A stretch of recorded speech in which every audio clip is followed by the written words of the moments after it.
And we are live. It's your girl Shulie, and it is time to speak it. I guess I should say it is Speak It Thursday, and we're back again for another conversation. And I have my partner in crime with me tonight, Dr. LB. Dr. LB, go ahead and come on and say hello to the people. Man, my people, what is going on with you? Good to see you on Speak It. On Speak It, Glad we you are came out today. Come speak it with me. yes, we are excited, and we have a lot to talk about. As you all know, 45 made an announcement that it is time for the children to go back to school. And I've seen a lot of chatter on Facebook and social media. People have their opinions and they have their concerns. How do you feel about that, LB? Well, realistically speaking, the people making the decisions don't have any kind of academic background.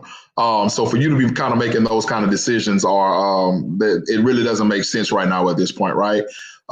Because you're thinking about you're making an irrational decision or an emotional decision and not thinking about the health and the climate of the people who are of the students that we're trying to serve that will eventually lead this company, right?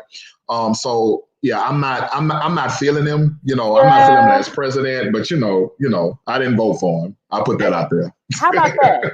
And before we get started, though, we have to say hello to our, and I'm saying this in quotes, to our virtual studio audience. We have people that are they're sitting in their seats. We have people from Houston. We have Amy Taylor. She is here. She's fam. Amy. She's fam. And we have KP Hodges. They're saying hi. So when you all come into our virtual studio, come in, have a seat. And the way we show our love is through your likes. Make sure you share this, get other people to tune in, especially if you have parents that have questions. You have teachers that want to express their concerns. And with that said, let's talk about our panel tonight, LB. So we have a lineup. We have two administrators. We have Michael Blinn, the turnaround principal. He's with Garland ISD. I call him Mr. Clark. We're just gonna go ahead and put that out there. We have Mr. Clark. Mr. Clark, they didn't shot Kenny Ray. Mr. Clark is back. And then we have LaKeisha Smith. She is an associate principal in Spring ISD. And we have Larue Fitch, who is an educational consultant. And then we have Ms. Bates. She put her teacher name out here. She said she is Ms. Bates. So y'all call her Sataria. But I call them boots on the ground, and they have something to say. So the first part of the show, we're going to bring on the administrators to tell us what has come through the pipelines and what we need to know. And without further ado, let's speak it. So come on, Michael Blinn, Mr. Clark. Let's go ahead and get this conversation started. Mr. Clark, what's the school song, Mr. Clark? All right. Y'all about to give me a raise. You keep saying that. Okay. So how are y'all doing? Doing well. I mean, the state of our country right now, obviously, we have a leadership void at the very top of our government, all the way down to our state governments at the moment. And, we're adjusting. So the political climate has shown it reared its head in a sense. There's a lot of partisan politics, in my opinion, that's being played right now and putting a lot of people's lives in jeopardy. You said that. Yeah, you all did. All right. Whew. So when you're talking about jeopardizing our lives, tell me, what do you think the best plan would be to make sure that not only the kids were safe, but also the people that are delivering the services to the kids? Well, our commissioner and the CDC and the whole of TEA, I think they did a very good job of putting together a comprehensive plan to address the needs of our students. But it addressed the who, what, when, and the why. There's some missing pieces to it when we talk about the how. The how, yeah. And that's the part that concerns me and that I think places a lot of people in jeopardy. Okay, tell us some parts of this comprehensive plan. What does that look like? Well, I mean, without going through the entire plan, because it's a lot. Yeah. But, the social distancing guidelines, the PPE, some of the expectations in terms of how we deal with students that are possibly infected, and as well as the adults in the building. Some of the guidelines in terms of ratios, teacher to student ratios, and expectations for online and off and face-to-face learning and all the rest, and synchronous and asynchronous, schedules and all those type of things. We've been provided all those things, and even in some cases we've had a voice in that. But how, again, is the missing link. Okay. All right. So now, realistically speaking, and like I said, I have to try to keep myself out the conversation tonight as an educator. But let's talk a little bit, man, let's start about how the school day starts, right? So we all know most of our kids in economically disadvantaged areas, how do they get to school? They're catching a bus, right? Some buses have maybe 40 kids. Some buses could have 60 kids, right? So let's start there, because one of the things that was put out, right, was skipping seats, every other kid. How are we gonna get all those kids to school? Tell me your thought process on that. Yeah, I mean, it's a logistical nightmare. I mean, you're talking about a bus full of students, 40 to 50 in some cases, and you have some campuses that are saying, some districts that are saying they're going to come back, the kids are going to come back, as normal. And so riding the bus with 40 or 50 kids and reading the guidelines that were put out just a few days ago, they said to leave the windows closed. I mean, open. And that was pretty much it. And so that clarity is definitely, and with choice of school in our district, for example, and students can go to any school in the district. And so that's why I said it's a logistical nightmare, just being able to coordinate, how that's going to look for a group of students who have to then, when they get to campus, then you have the arrival procedures that start to kick in, which are also left to the principals on the campus and their administrative teams. Correct. So basically, let the windows down and just let it ride. Right. So everybody on the bus gets sneezed on, right? So that's basically the way. Yeah, that's the concept that they have, right? And so, Michael, you made a very valid point. So Keisha and Michael, as principals, right? Those kind of logistics are kind of left up to, the administrators and the plans that they put in place, right? So with those plans, how many plan Bs or plan Cs do you guys think that they're going to have initiated, right? In order to, let's get away from what the country wants to satisfy the parents, right? Because those are our stakeholders. Right. So I think at this particular juncture where we are, just thinking about my campus, very similar to what Michael mentioned, my school is a school of choice. So my students come from across the entire district. So it's not a neighborhood that we're servicing, it's the entire district. And so when you begin to think about logistics, transportation, routing, all of those things come into play. So now let's talk about options. Of course, we have the virtual option. Parents can select the virtual option. But for those who would like their children to attend in person, we have 4 options. But those options are dependent upon the level that we are at as a city in terms of COVID and its exposure and its expansion. And so what you have is a fluctuating system that on one day could operate on plan A, and by Tuesday could move to plan B. And so what we're facing is, how do we provide consistency when we have to operate in fluctuation at the same time? And so what is that looking like? Yeah. It's looking like planning for the best case scenario or the worst case scenario with the best laid plan. It's what it's looking like. So for example, let's say we're at our highest level, like we are now here in Houston. The plan would then be that all students will move to virtual. But should we move back down, then we would resume a schedule where we have Monday, Tuesday group, and then we have a Thursday, Friday group. No one comes to the campus on Wednesday. That's the day used to deep clean the building. However, if the level fluctuates again, then we change that plan again. So we literally are in a constant state of influx. And as administrators, we literally are trying to plan for what we've never encountered. Right, that part. We weren't prepared for this in graduate school. Trust me, there was no class. I can't even imagine. We're trying to manage what it looks like and how to satisfy our stakeholders, because we don't want our parents to be upset. We understand all of our parents cannot keep their students at home. But at the same time, we have the task of being concerned not just about our students, but about our faculty as well. So we're operating on both sides of the coin. Now there's like you said, there's so much to go into it. And so when you hear a comment that says school system should have started planning back in March, what either of you can address this. What do you have to say about that comment? Like you said, you couldn't have prepared for anything like this. Nobody could have imagined this. So could you have really planned for this in March? Yeah, in my opinion, I mean, the answer is we could not plan for a return back to school at this level under a pandemic in March because we didn't know what we were under even then. So like she said, we're always in the flux. And so we're adjusting on the fly. Now, but to her point, though, to the listener's point, I have 3 master schedules developed. Right. You know, I have all of my cultural routines. If we're talking about arrival, dismissal, lunch procedures, hallway transitions, already in place. I mean, you know, at least written down. My plan is to keep our students in class possibly and have teachers rotate as opposed to students rotating. You know, lunch in the classrooms and, you know, with our one-to-one initiative, making sure that the teachers are still well-versed in using the device to supplement the instruction, not to be the instruction. Correct.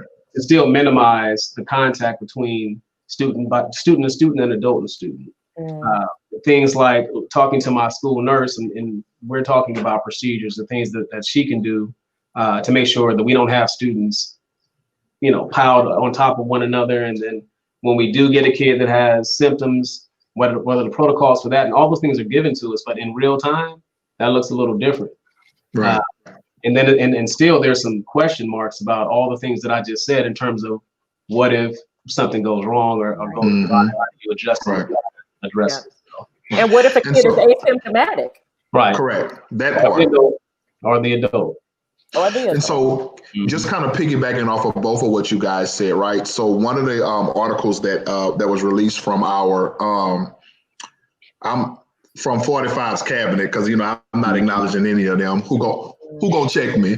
But one of the things that came out was that she mentioned that schools were going to happen 5 days a week. There wasn't going to be any kind of virtual learning, right? Nobody was taking a day off of school. So are your school districts still going to say we're giving you the autonomy to do that? Or are they basically saying we're going to follow the guidelines set by the government? As of today, my school district has retained the plan that we've put forward to offer virtual and to offer in person. So we have not retracted virtual based off of any statements that have come from the administration.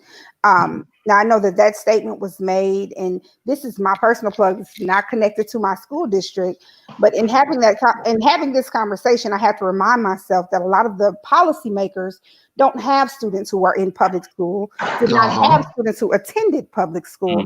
Therefore, they weren't in the same situation that we're in. I'm not sure how many students are at Mr. Bland's school, but even at my campus with 400 students, we're still talking between 28 to 32 students in the classroom. And so being a person who went to private school, my largest class may have had 15 people in it. That's a totally different situation when you talk about the precautions that need to take place with COVID. So the policymakers, even here in our state board, they're not educators. They haven't been in the work. So their perspective on what needs to happen is very different. Right. And you're right. Catherine Brown just told us half of the kids will catch the virus on over a crowded bus. Sorry, but whether it's elementary, middle, or high, and this can occur before they can even make it to school, right? And just to kind of tailor that, one of the things in my reading, now I don't know if it's correct, but one of the things in my reading was that the coronavirus sits on paper for 5 days, right? So what does that look like in a school where, you know, the district requires you to take tests, right? They're not virtual tests. You got to run your district exams. Teachers have to run worksheets to supplement learning aids for students. So what does that look like from an administrator's perspective in guiding that? That's a good question. But I can say this, you know, educators are the most resilient people in the workforce, you know, on the planet, if you ask me. We're adjusting on the fly every day. That's why, the 72 campuses that are in Garland ISD, we have 72 of the best leaders in the state, in my opinion, and they're all, doing what they can do in the best interest of students.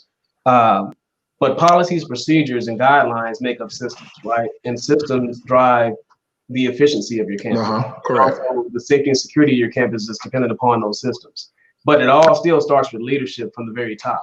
Mm-hmm. And the thing that I think is handicapping us in order to make those type of decisions with a level of accuracy that's going to really safeguard our stakeholders is the fact that that leadership void at the top, impacts the leadership, on the state level, and then it trickles all the way down to us. Mm-hmm. And then when I say us, I'm talking about us, because the most vulnerable populations of students look like you and I. Mm-hmm. And the districts across this state have been pigeonholed in a sense with this partisan politics and all this, back and forth about money and this, that, and the other. And at the end of the day, it's kids that are going to be impacted. We're talking about COVID slide and summer slide and whatever else slide. That's one thing. Now we're developing a vacuum that's going to eventually turn into a huge equity gap. Right. Okay. On top of all the other gaps that exist in our profession. And with that said, thinking about the equity gap, so we have an audience member that says, I think my question is, how can we persuade policymakers to see this as a health issue and not a political chess move? Mm-hmm. Well, go ahead. I think the best way to do that is to begin to make yourself vocal. First of all, educate yourself on the issue. As a parent, as a community member, as a stakeholder, be vocal. Participate in what's happening in your local school district. Be involved in the process. Don't just wait until something happens and then now you have commentary to make about it. We've got to vote, ladies and gentlemen. Mm-hmm. We've got to vote. Local elections are far more, in my opinion, important than national elections because it is the local establishment that affects us directly. We have got to vote. So that's one thing that we can do. At this stage of the game, we have to become more proactive versus reactive. And we have to put out constructive ideas, what can happen, and we're going to have to become creative and not simply sit back and wait for someone to tell us what's going to happen. Yeah. And Keisha, you made a very valid point. And one of the things that I want to just kind of bring back in circle for you guys to be able to answer, in this thing called voting, right? We have parents who are negligent to the fact, right? Voting, it doesn't affect me. It has nothing to do with me. I'm sending my kids to school so they can get a hot meal so that I can get a break, right? Mm-hmm. Realistically, that's a lot of the communities we serve.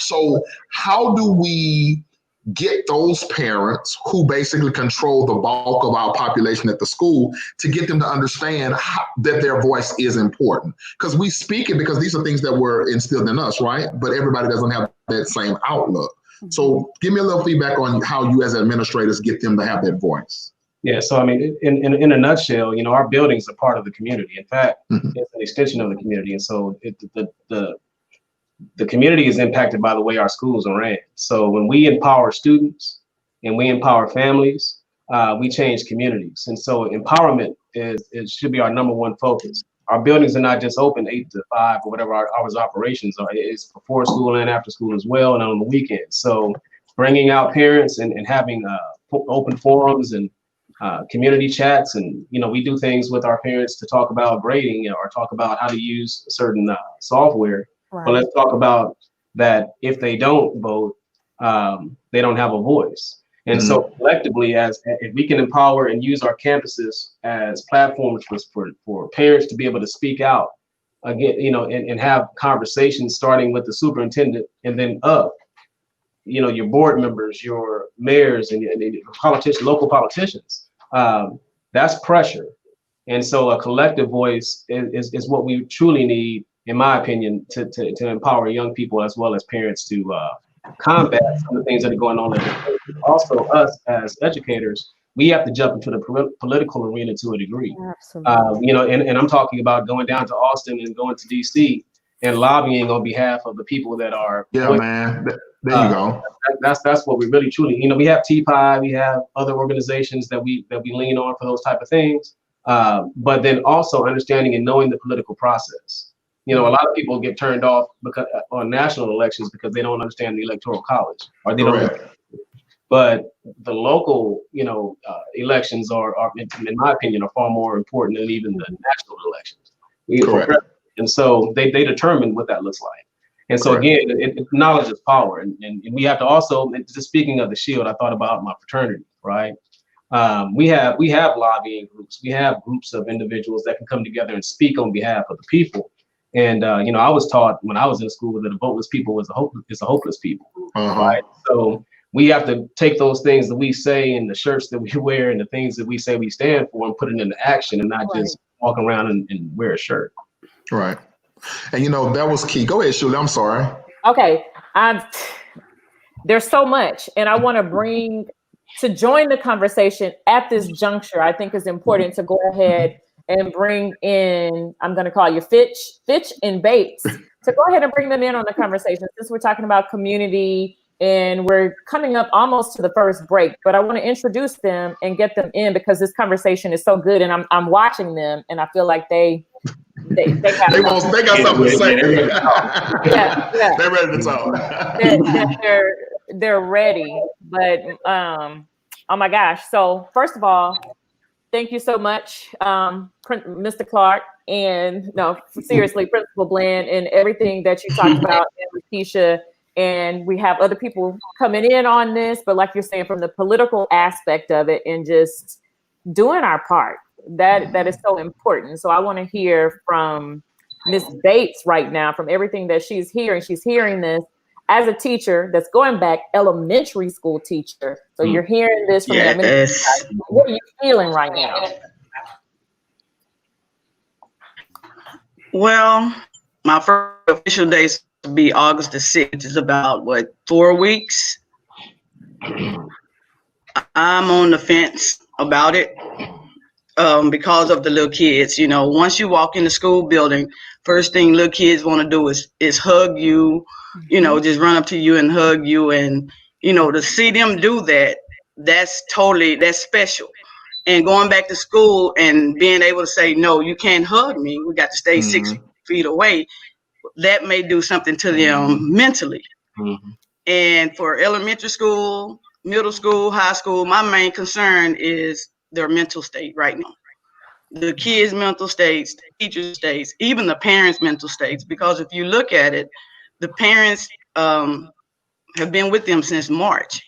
Well, they're used to them being in school March, April, May, and even in summer school in June. So we can't just look out, for, say, okay, let's look out for the teachers.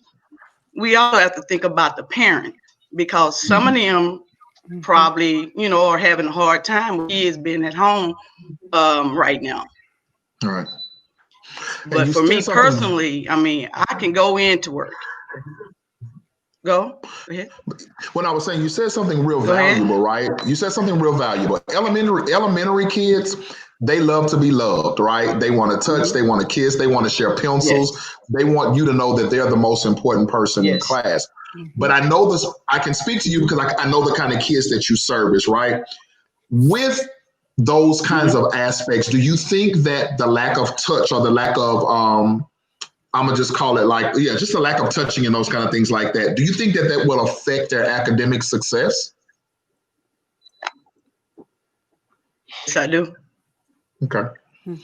I really do. So how do you think, what do you think? Because if your state of mind, I'm sorry, I didn't hear you. No, go ahead, Bates, you good. I said, I didn't hear your last question. No, I was saying, so what do you think the substitute for that will be? Coming back to school. So coming back to school, am I hearing you say that you are for going back to school? I'm for going back to school because I'm thinking about the kids, mentally, they're young, and the longer we keep them out, there's going to be more problems. So I'm for going back to school. But there are things that we're, like the principal said, there are things that we definitely have to put in place, you know, to make all of this work. Indeed. And So me being in school, to be honest with you, okay, for me being in school as well is, it helps me because, you know, I'm at home by myself because my son is off in college. So when I go to work, I get to see other people and, you know, laugh and talk and, you know, so me being out of school has kind of been hard as well. I've just dealt with it. So as a adult trying to deal with it, I can only imagine what a kid is doing because everything was interrupted for them. Right. You know, seeing their friends, going to recess, talking at lunch, all of it was interrupted. It's like it's yeah. Okay, we're gonna delve into that more, the behavioral side and some of those aspects. Like you said, we talked about policies and what we need to do. I want to get more into that after the commercial, but first I want to hear from Fitch. So how are you feeling about all of this?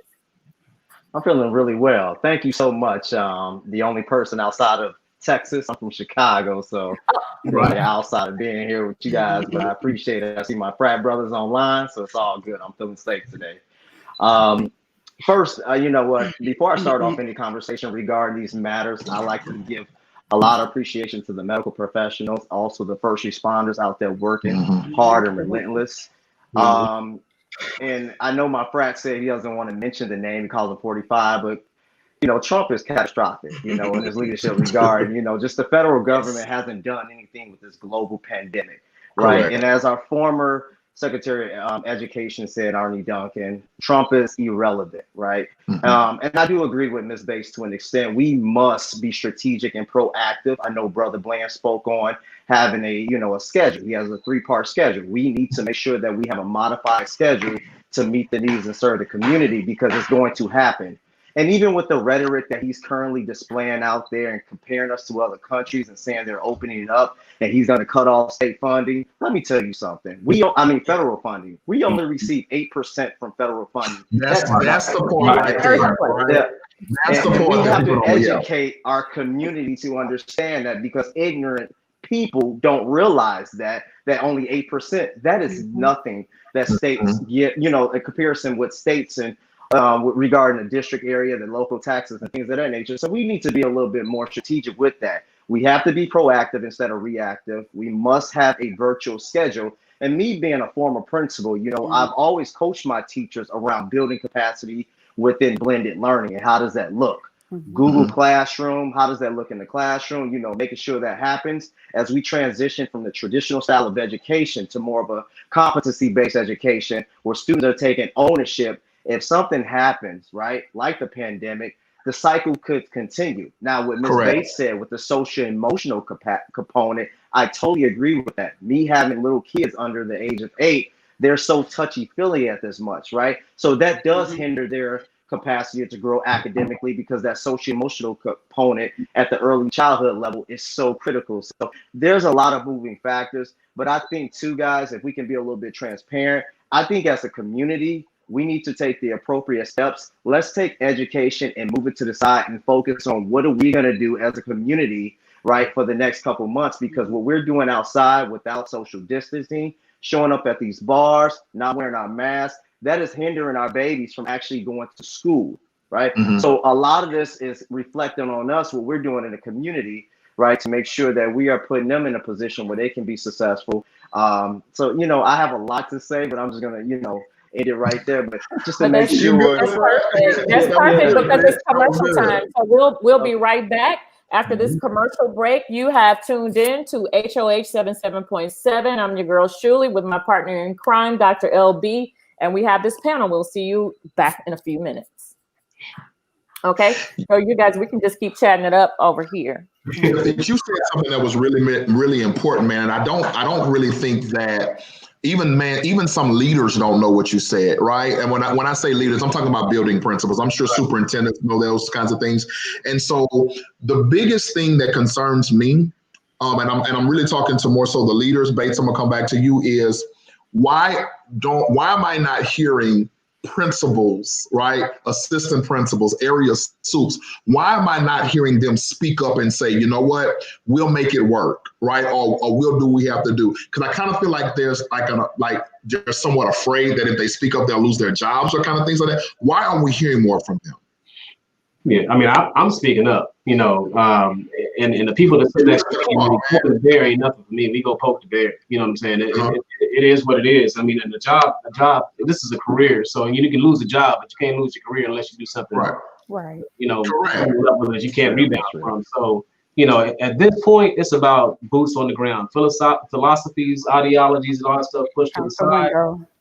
Like the brother just said, we gotta be able to focus on the kids that are sitting right in front of us in our community at large and police ourselves and move out and do this thing on our own. Because we can obviously see we're not gonna get any help. Correct. For sure. Man, you guys, I think, like I said, I'm an educator. Shulie, she said I'm probably going to have a little bit more intake in it than she does, right? Yeah. And so, but I think, man, you guys have hit a lot of valid points on what is necessary. And this may be a question we want to hit back when we come back from commercial break. But one of the things I want you to think about is what pages can we take from the universities who have this distant learning thing down pat, right? I've gotten 1 degree online. I have several friends who have gotten their doctorates online, right? I'm getting my doctorate online. There are things in place that we can learn from. Why haven't we reached out to these universities so they can kind of give us some guidance with that? You know what, Fred? I can take it a step further with that because I thought the same thing. But I was just thinking with a lot of our teachers out there that do not have the capacity, and a lot of these teacher preparation programs that are not equipping our teachers with 21st century style strategies to prepare them, right? They're doing traditional style, enrolls, passing out papers and all of that stuff, multiple choice. Those days are over. So now when you show them blended learning, project-based learning, problem-based learning, social justice, they're like, what is that? It's kind of a pushback because their capacity is not there. So I think to supporting our teachers and to working in partnerships with a lot of our universities, we must build teacher capacity around 21st century strategies because that traditional style of teaching is thrown out the window. So it starts right there with professional development. Right. All right, guys, the conversation continues. We are back on HOH 77.7. We are tuned in, we are locked in, and we are talking about education. For the people who are listening on radio, the fun happens over at Shulie Gibb on Facebook. The conversation continues during the break. We don't stop over here. We're bringing it back now, and you were talking about Fitch 21st century education. And like my partner in crime said, I am a speech pathologist, and my work has been outside of the schools. I work with adults. I have a heart. I love the kids, but I work with adults.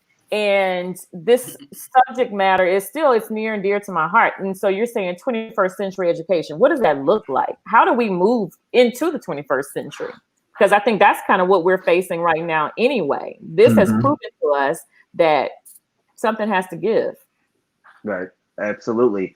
I believe that our teachers need to be more knowledgeable and understanding of current trends, social media, TikTok, Instagram, Facebook, all of these areas that our students are so socially aware of right now. And that needs to be blended into their instructional block. Teachers need to act as facilitators and facilitate learning and have students activate their knowledge and show and display the way that they learn how to, show proficiency through, like I said, project-based learning, define STEM. It's just different areas. Teachers need to show students how to have their own instructional portfolios. Everything is online right now. So if they were doing a traditional style of teaching with the papers, the worksheets, now everybody's all nervous, like, well, what I'm going to do, right? A lot of our students, and I'm talking about our Black and brown students, were not engaged in the classroom sitting in front of that boring teacher. They're damn sure not going to be engaged when it comes to something online because the teachers do not know how to connect and relate to those students. So we have to ensure that we're providing our teachers with the professional development moving forward, the 21st century, Socratic seminar, blended learning, higher thinking questions, STEM, all of these areas where students can show proficiency and show ownership over the academic awareness gives them an opportunity. So it starts right there. And to go further with your question, it's going to be a paradigm for a lot of our teachers, right? And that's why it takes strong people like LaKeisha, like Brother Bland back there as instructional leaders of their building to equip our teachers with those professional development supports, because they're going to need it. And I advocate for our teachers, because at the end of the day, they're probably trying to find out, what are we going to do? How can we engage, right? The schools, the districts are like, how are we going to take attendance, right? How are the students going to be engaged? It's a lot of areas, right? But I think it starts right now. And to go back to a question that was asked by one of our viewers about March, I think that would have been a great plan to kind of start to look at that as a baseline data to figure out, okay, what if a pandemic happened? What are we going to do? So now we're planning for the future, being proactive on ways, just in case you have a contingency plan in place. If something happens, this is what we need to do. So, one schedule, two schedules, three schedules. If you have 8 hours, you may have group A coming in for 4 hours. You may have group B coming in for 4 hours. You have to flip flop, right? Social distances, practice that. You have to have these pieces in place so our kids can be successful. But it starts with us as a community. We need to do our job. And always remember, guys out there that's listening, viewers, this is election season. Everything is smoke and mirrors. So everything that President Trump is talking about, Betsy DeVos is talking about, is because it's election season and they have nothing else to run on but this, because they're losing ground when you talk about the economy. They're losing ground with the coronavirus. So let's talk about these people. And then think about this, guys out there. The individuals that they're really advocating for are the people that are at home working with their kids. So they're saying, okay, we need to get them back in school because we need these parents to go back to work. You know what I'm saying? So you have to think about the politics that come in line with a lot of this stuff. It's all smoke and mirrors at the end of the day. Right. And we have a comment from the principals. Yeah, go ahead, do the comment, and then I want to hear from our principals on that topic. Okay, we have a comment that says school districts don't support 21st century education equally across districts, especially when it comes to technology. Do you guys agree with that? What are your thoughts on that comment? I think that's dependent upon where you are. I can only yes. For myself in particular, our campus is a one-to-one campus. Now, keep in mind that it's a brand new campus. And it was born out of this very concept that our students needed to be able to engage technology at every corner, at every turn, while they are in our building and outside of the building. But I think it goes back to what Fitch said. This is a paradigm shift. The conversation had not been had of how to integrate technology effectively in instruction. And so because that conversation hadn't been had, there wasn't a push to increase the amount of technology usage. There has to be a shift in how we provide instruction. There has to be a shift in how we train teachers coming into education, as well as how do we train veteran teachers and moving forward. And then when we begin to think about the students that we serve, socioeconomics, for example, with my campus, half of our students had to contract out technology even to complete virtual learning. Right. Then there's that factor as well, the availability. I know people say, well, they have smartphones. Yes, they do, but that is not the same as having a laptop at your house or a Chromebook where you can complete academic assignments. Correct. Now, I want to kind of integrate. Oh, go ahead, Bates. Sorry. No, ma'am, you're the guest. I was going to say that my district, they provided Chromebooks for students, and they also had hotspots at every school. So if they didn't have Wi-Fi at home, they could come and park in their, in the school's parking lot, so they could use the Wi-Fi. Right. So, okay, what is your district like? My district is. They hood. Okay, I love my district. I love it. They're a Title I district. They're Title I, which brings up the equity, right? Right. The equity gap and how that plays. I love my district, and Well, let's talk a little bit about, and this is for everybody. So Bates, I want you to look at it from a teacher standpoint, but the rest of you guys, since we're all in leadership, principals come in and they'll give you these ratings on what you did for technology, right? That's part of our assessment process. But do all leaders really know what technology should look like in the classroom? So that because I feel like if we did, or if everyone did, then we wouldn't have had this big gap in what was going on. So let's talk a little bit about that. I think the handicap so far as having a paradigm shift in thought with administrators when it comes to technology has to do with the fact that they're bogged down with thinking about accountability and standardized testing. And, some principals will say, get it done, any means necessary, as long as they pass and we keep our scores up. I don't care how you get them there, just get them there, right? And they abandon, lifelong learning, and they don't think about preparing students for careers and all those things that we are supposed to do as a student. And then it gets lost in translation. Also, we have to, for educators, we got to think outside the box and learn how to innovate our campuses other than just the laptop itself and the blended learning training, but also changing the way that our hallways are configured, looking at classrooms and redistributing, furniture and changing it out even in some cases, and making the environment more conducive to being a more student-friendly environment. Correct. That's it, man. Project-based learning and all those things that go along with 21st century learning that we have to do on our own, and by thinking outside the box. And so that's hard to do when you're fixated on making sure that you keep your job. Right. I don't see that in my district as much, but I do see it in districts. Well, no, you're absolutely right, man. And that goes back to that one of those things where I was saying principals are afraid of speaking up right now at this point, right? When I was in school, and I got to take this step out. I'm sorry, just real quick. Okay. But when I was in school, my professor told me that as a principal, you are the spokesperson for that building, and you sitting back and watching stuff happen just because you're afraid of somebody's going to say something, you're not doing your building or your kids any justice, right?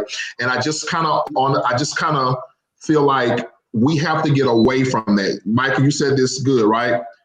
You can't lose your career unless you've done something wrong. You have a voice, right? So why not use your voice to boost those things, right? So Shulie, I had to take that second out and take my moment. You know what I'm saying? But have that that's moment just a reality. Because this conversation is important, which is why I needed you to be my partner in crime in this, because I think it's so important. And then there are things that I don't realize. I have my own blind spots, and I needed to have a real conversation. And with that said, using your voice is so important right now. And I'm hearing things, we're talking about, technology. It came up earlier about the gap. We have all of these gaps, and we want to move our buildings to the 21st century. And so if they give them a hot spot, but you have so many issues that you're dealing with, right? In some schools, they'll be fine, but then there are other schools that will not. So Tony Armstrong says, a hybrid model of tech in classroom is probably the way to be safe in the age of COVID-19. It's going to be incredibly expensive, and there is no political will to make the investment. So with that said, let's talk about the money to make these things happen. We need PPE, we need tech, we need to be able to take care of all of this. What does that look like? Yeah, I can't really speak to what's going on down there in Texas. I know, however, here in Chicago, it's the way that you fund, and principals have that, that ownership to, delegate funds in certain buckets, right? And I think the instructional bucket is the most critical one, and that's where you need to invest into your technology. I think that's where it starts at, right? As you can create your school improvement plans and your understanding at the end of the day, we're transitioning from traditional style state level tests and moving to more Common Core aligned project-based learning. I need to invest in technology for the future, right? So I think that's where it really starts is as you create your school improvement plan and you need those funds, you need to put in there, I need technology because that is the futures. Our students cannot be more well-versed in technology than our teachers. That is a problem. And that's happening across the board where the students are showing the teachers how to plug in a VGA cable, right? It's the simple things like that we must address. We have to address that immediately. So I think it starts with the building leadership to making sure that we're investing and we're writing that information down. Our curriculum is more, blended. You have an online platform, you have the hard book platform. It's just things like that. But to go back to what Brother Alfred said as well, you're dealing with a lot of the politics of the union, the teachers, all stakeholders. It's hard to make that it's hard to really advocate and do things that you want to do when you have to think about all the moving parts that come into play. But it takes one of those adaptive leaders to go ahead and stand up and say, I'm going to say something for the just cause because things are not right, right? So I just think that's where it starts at the building leadership. And we also have to think about using our resources, because community and corporate partnerships, for example, I partnered with State Farm through someone that I knew from college, and now they service our campus and helps, with STEM initiatives for our young ladies, or creating foundations where we can generate income, from outside donations, whether it be money, resources, people, whatever it may be, to help, do things like that. Or partnering with places like, with organizations like 100 Black Men, who can come in and help for our students and do all these things. And that's the way that we're going to have to supplement a lack of funding for some of the things that we know our kids need, like after school, opportunities to do things to enrich them so that they can be exposed to other things. So it's really going to take a concerted effort on our behalf to put pressure on our local politicians too, to make sure that they are lobbying for us when they go and speak to whoever they speak to, and correct, all this different legislation. Right. So Joyce says that you're going to read that. Go for it. Yeah, I was getting ready to read. I'm sorry. Go for it. So Joyce says, hooked on phonics. It worked for me. It worked. Let's read it. I'll say, yes, we need to do a hybrid. And if TEA would get rid of STAR, which costs $13.1 billion for the 2021 school year, every school could upgrade technology and every student could have Chromebooks. Do you guys, this $13.1 billion, right? Is it necessary for kids to be testing right now with the mental capacity or the mindset that they're in right now? Is it necessary to have these state tests? No.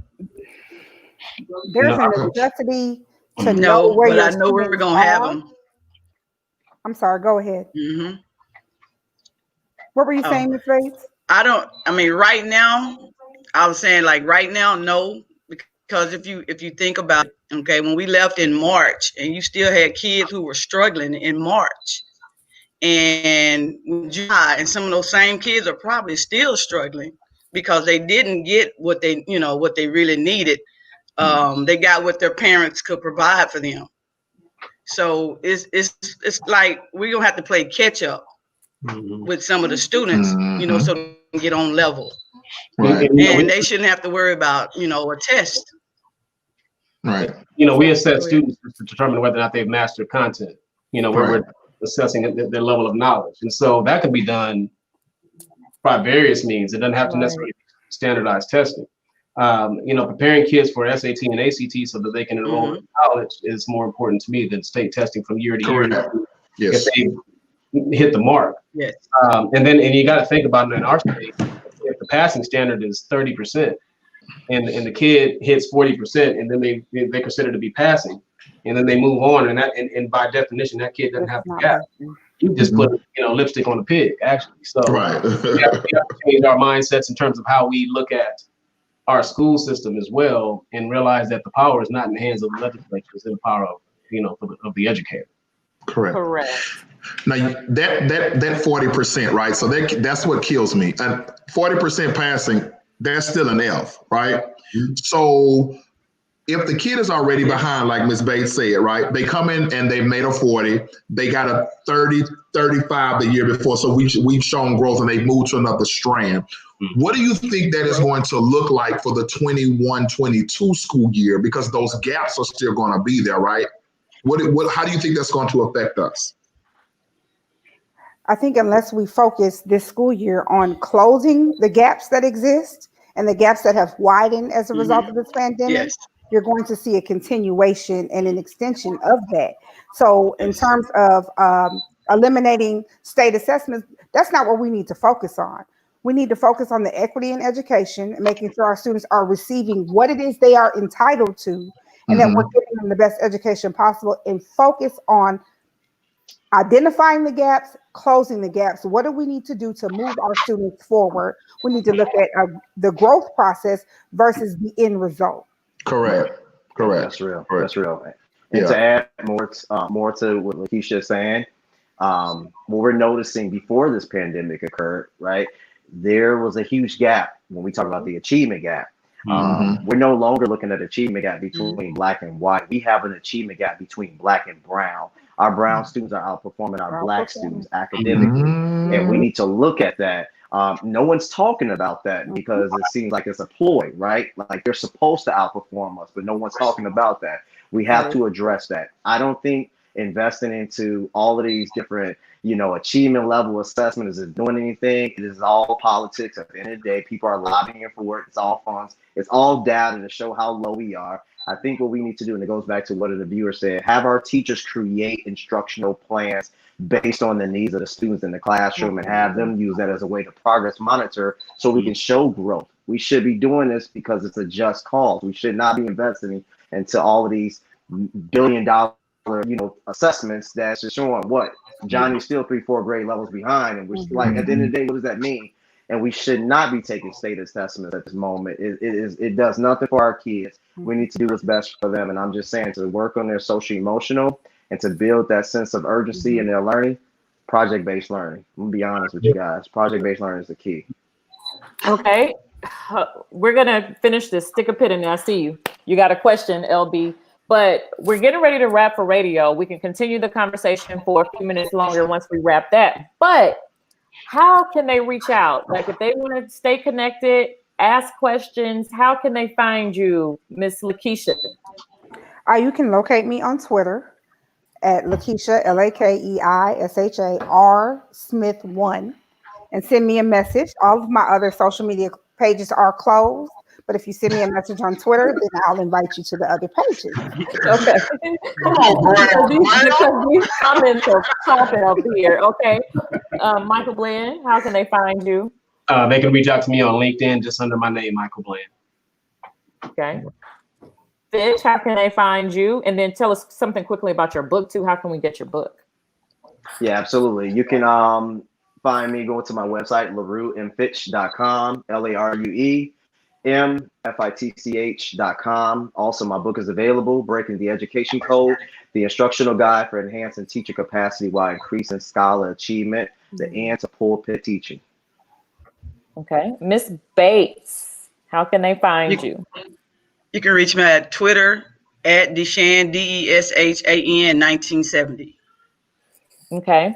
And as we get ready to wrap for radio, and we're going to still have fun over here, to those tuning in on HOH 77.7, this conversation is spicy. The comments are popping. I mean, I can't even manage them to pop them up to get it all up on the screen. I mean, there's so much going on. So once you jump off the radio, tune in at Shulie Gibb on Facebook. The conversation will continue. But Principal Bland, give us something. What for the radio? Let the people know. What do they need to know? Basic for getting ready to go back to school. I think right now is just to tune in and tune out the white noise and look at what's right in front of you and focus on the task at hand, which is to make sure that your kid re-enters school safely and you have a voice in that process, and that you hold your local school districts accountable and in person, or whether it be virtual, it doesn't matter, but making sure that you're being heard. And also don't believe the hype. And I think Brother Larue said it best. Absolutely. We get locked into what's on CNN or Fox News, and they dictate the narrative. And we have to learn how to take the narrative and place it into our own hands and write our own stories. Thank you for tuning in to Speak It with your host, Shulie, and my sidekick, Dr. LB, has been in the house, and you've heard this information. And of course, we know, rooted in the West African term, Ashe, the power to speak a thing into existence. We have the power to change things simply with our words, our thoughts, our words, our actions. Let's go out there and make change. You speak it to the people on your left. You speak it to the people on your right. Don't stop speaking your truth. And until next Thursday, I will see you. All right. So we're good on radio, but this conversation continues. We have a couple comments over here. All right. Angie Williams, she said, project-based learning is necessary when it is done and presented correctly to the students and the state standards are aligned and integrated correctly. Let's see. I can speak directly to that. solely because I know the basis from which her comment was made. We had a situation where we did with the pandemic was shutting down. We went to project-based learning. However, there was a lot of confusion because most instructors had not been given adequate instruction or preparation time to Correct. implement correct project-based learning. So it turned into more of a just sit and get, and I don't know what I'm actually doing or supposed to do. I think I agree 1,000% with you, Fitch. Project-based learning is where we're going because it incorporates real-world situations with the skills that our students need to be successful. But we have to do a much better job of preparing our instructors to facilitate that learning. Correct. Yeah, when you talked about that project-based learning, basically all three of you guys, right? Project-based learning, remember back in the day, it used to be only geared toward our GT kids, right? Those were the kids that who were considered the ones who were competent enough to do project-based learning. But as we've evolved into the 21st century with technology and those kind of things like that, if you think about it, everything that the kids do on their phones or on any kind of mobile device, it's a project, right? And being able to maneuver between those things are really important. But I said that to ask, what do you think is, because we sit in staff developments, right? How many of us pay attention to everything everybody says in staff developments? I conduct them, and sometimes I forget what I'm saying, right? How do you think that we truly get the teachers to understand the importance or the engagement piece behind that? Think by data. Think data drives all instruction, as they say. Yes. And then when you speak on project-based learning, I mean, working here on the south side of Chicago in the Inglewood area, which is the war zone of Chicago, right? A lot of my roughest, toughest kiddos, the only way I was able to engage them is through project-based learning. They loved it. One day they walked into the classroom, I had all the desks flipped up, and I said, you know what, you guys are gonna be detectives. Here's your microscope. You need to find out the fingerprints and everything. I mean, I had some of the toughest ones that were tatted up, running around the building trying to find out who took what, who vandalized the room. That's student engagement, right? Yeah. So we have to always remember that. And I agree with LaKeisha and also my frat down there, is that project-based learning is the future, right? Because it allows students to take academic ownership. We have to remember as educators in the classroom, the ones that's doing the most talking is the only one that is learning. So Correct. Teachers need to be quiet and need to allow those students to take academic ownership, and they need to just facilitate learning. Okay. Jasmine Mitchell wants to know, what about the children moving districts? How would that be handled? Right now, I mean, there's a number of things that were in place prior to the pandemic that we deal with that type of thing. But right now, some of the restrictions that were in place are no longer in place because we're in flux, the community's in flux, and so kids are going to move around. Our mobility rate on my campus when I got here was at 26%, and we've gotten it down to the teens at this point, which is hard to do. But but at the same time, when we embrace kids, the thing that I'm worried about now is what is going to be our onboarding policies and procedures for a kid coming in. When we see that kid into our campus, not only now are we worried about making sure that they get acclimated academically, but then also now we have to take a look at risk factors and where kids are coming from, what the procedures like, where they came from, and getting them adapted and all the rest of that. So that's one of those how questions that I was speaking about earlier. That hasn't been fleshed out, and it's left to the campus level for that to be determined. And Mr. Bland, I'm sorry. Let's talk a little bit about, you have the students acclimating, right? Those transitioning in, but the parents have to come and register them, right? Right. And so what do we think, how do we think that's going to affect us? Because now we don't have anything that's going to be in place to say, okay, when we're going to take your temperature, you're going to come up here with medical results. So how do we get those kids' parents, involved in that process to make sure that they're not affecting the health of the school as well?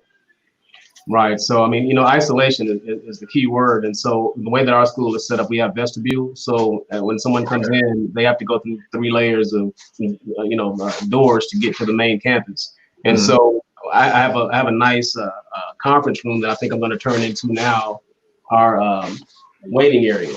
and it's the door can be closed and all the rest. And I'm going to have our nurse come in, and then we'll have a protocol set around medical procedures and policies as opposed to campus policies. And that way we can eliminate contamination, if you want to keep it, if that's the right term. Okay. It was good. Okay, I'm going through. There was one more question. So what about students in special ed programs, students with specific health needs? At-risk students, special ed classrooms. You can handle it separately or? Well, Shulie, it's more than just special ed, right? So you have your LEP population, you have your GT kids that have to be served. All of this is centered around funding. Your SPED, and I don't know, Keisha, you don't have like a special needs component at your campus, right? I do. I have special education. I have all of the special programs on my campus. And so even in thinking about how we ended the school year, how those services were provided to students, the need to go back to ARD and adjust services to accommodate where we currently are. That's going to be a very real-time decision. We're going to have to continually adjust what's happening in terms of services, especially now because we're not sure who is coming and who is not. So that's going to be a continuum. And then when you bring into play your 504 students, and all of those things, your dually served students, they are entitled to these services. We are required to provide them. So we have to develop new systems on how we're going to deliver services, whether it's virtually, whether it is the homebound teacher actually going to the site. There are things that we have to discuss. These are real-time decisions. Yeah, it's crazy, man. It's crazy to kind of fathom. Your thought processes. The thing that I'm listening from everybody is we have plans in place that we feel like are going to be effective, but people have the power to come and take those plans away from us and say they're not good enough, right? Do you see that happening? Do you see someone coming in and saying, okay, you know what, this is not going to work. This is what we're going to do. And then what does that change look like for you and your campuses? Yeah, I don't necessarily anticipate that in my district, because a lot of what we do is collaborative, and we're given autonomy to come in and do what's best for our campuses. But at the same time, there needs to be some checks and balances, and there needs to be a set standard as to what is going to be our standard operating protocol, for whatever that system is. And so those are some of the things that I worry about in terms of the how, because those are some of the granular details that we don't necessarily have as of yet. Okay, gotcha. Okay. And then as we get ready to wrap this, we didn't address the behavioral side of it to a certain degree. We talked about the hugs and the kids wanting the hugs and the kids wanting the love. First of all, I want to hear from Ms. Bates. You're quiet down there. And then let's talk about that as we get ready to roll out. So Ms. Bates, you talked about before your concern that what about the students that need the touch, the hugs, the teachers need it, but the fallout from this? As far as behavioral, they might come in acting a lot better, to be honest with you. Because this pandemic is real, and they actually going through it to where, no, you can't do this, no, you can't do that, no, you can't, so behavior problems may go down. Okay. I can see them going down. That's just me. Okay. Anybody else feel something different about that, or you want to speak on them, what she's talking about? You think I'm just speaking about last year, actually. We started an initiative on our campus which centered around circle groups for our teaching community, not just our students.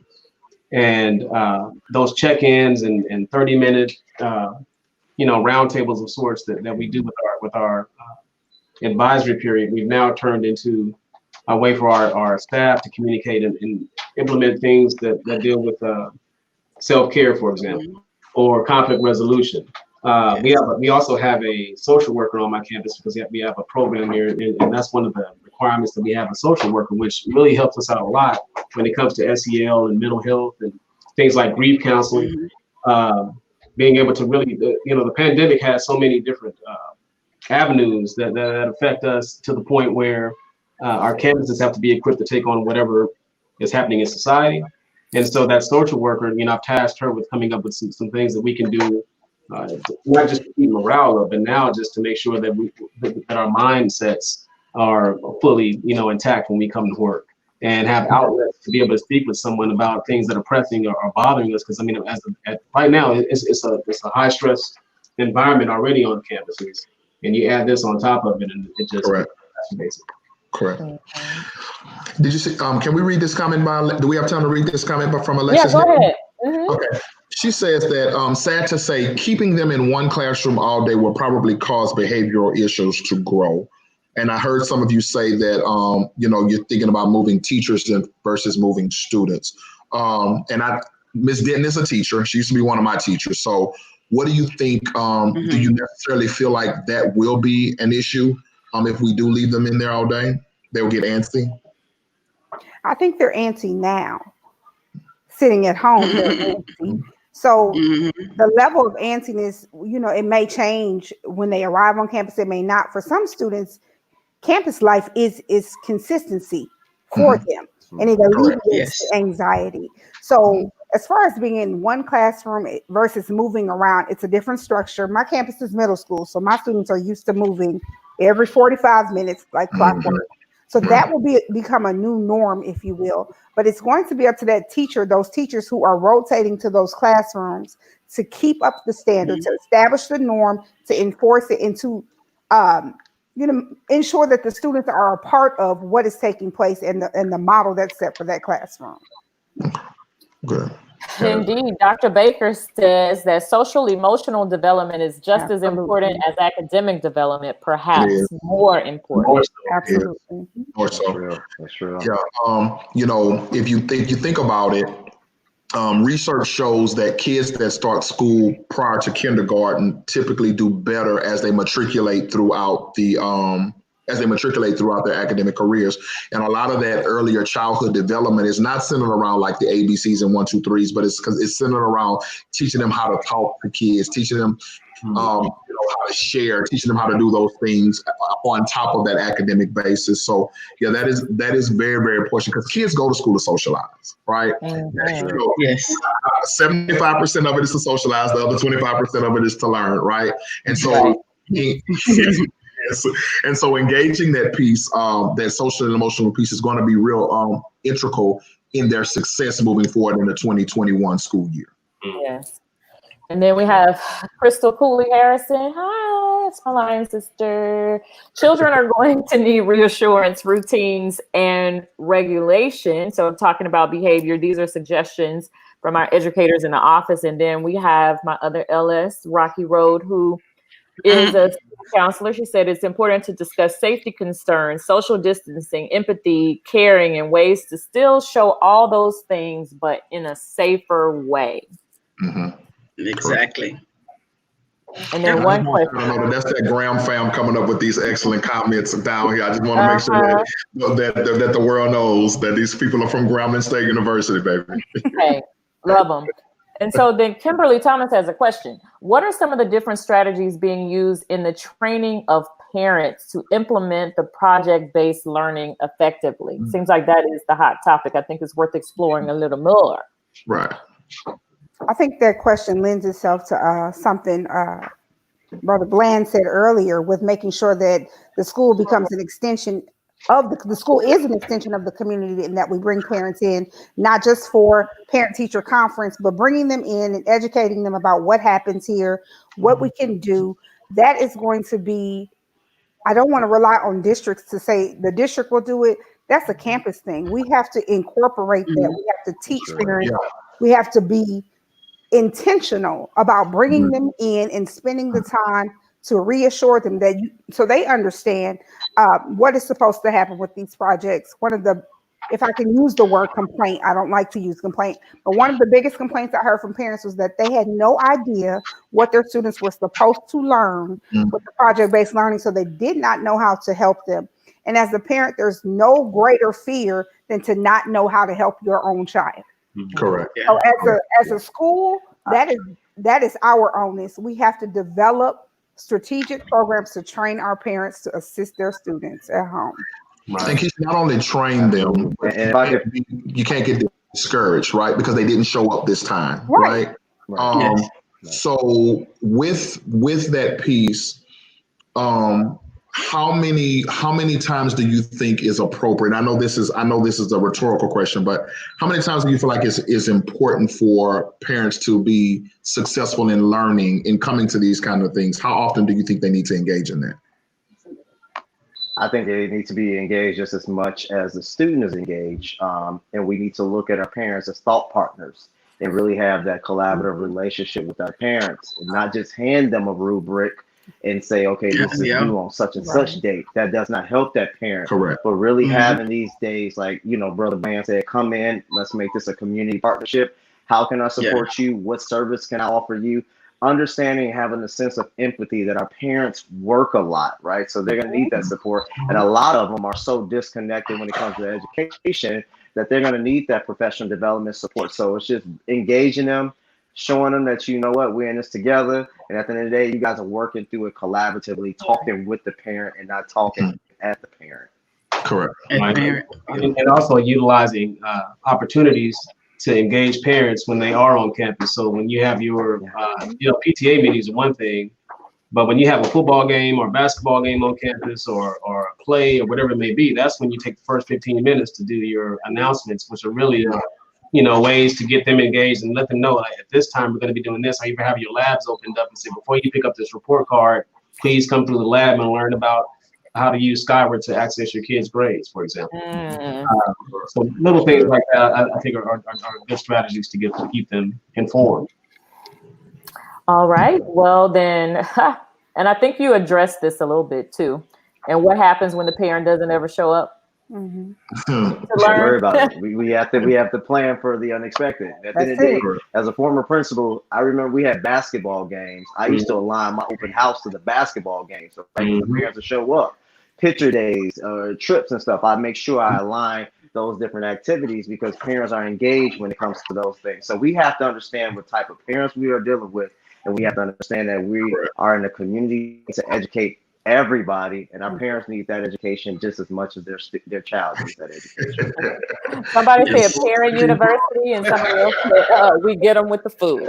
Get them with the food. There you go. That's so we will continue this conversation. I feel like there's so much more worth exploring. And for those who are tuned in, tell us what you want to hear more about in education as we move forward. We want to make sure that you're equipped. And we have experts, not just Graham fam. We have experts over there in Chicago. We have experts everywhere, and they are ready to navigate this process. I thank you all for tuning in. Keep chatting over here in the discussion. And once you jump off, to all of those who are on the panel, feel free to jump in, answer questions. You can go ahead and drop your contact information in the comments also, so that way people can stay connected. Amy Taylor said, great discussion this evening. I would like to personally thank you all for coming on to have this conversation. I took the learning seat in this, and it was so wonderful. I'm happy to share the mic with LB over here. And LaKeisha, I know you were busy all day. Michael Bland, busy all day. Fitch, you over here writing books and getting us ready and taking care of Chicago. Y'all's mayor, by the way. The best mayor out there. The best mayor out there. He is. Yes, definitely. Let's see. So inviting parents to the discussion. That's coming up. We have great info. This was awesome. These comments were really, really popping tonight. And thank you for the opportunity to sit with you side by side and just kind of indulge in something that I'm very passionate about, which is education. I feel like the panel was great, guys. So thanks everybody for participating, man. I really appreciate you guys taking the challenge to come out and educate our people on what's to come. All right. So we'll end it with Wanda Bowie. I truly enjoyed this conversation. Blessings to you all. Blessings. Good night, and I'll see you all next Thursday for another conversation on Speak It. All right. Good night, guys. Good night. Good night.